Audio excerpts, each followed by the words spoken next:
Rat in a bucket.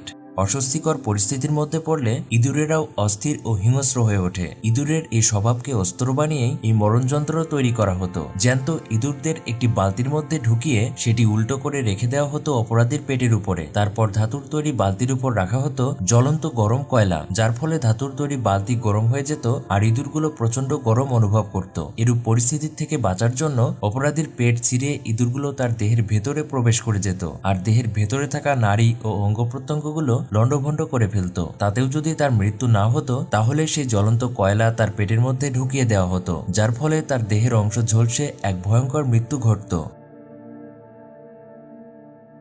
Head crusher. একটি মেশিনের মধ্যে অপরাধীর মাথা লোহার তৈরি টুপির মাধ্যমে আটকে দেওয়া হয়। তারপর উপর থেকে স্ক্রু ঘুরিয়ে চাপ সৃষ্টি করা হয়। এক পর্যায়ে চাপের মাধ্যমে তার মাথাটিকে ফাটিয়ে ফেলা হয়। চাপের কারণে আস্তে আস্তে দোষী চোয়াল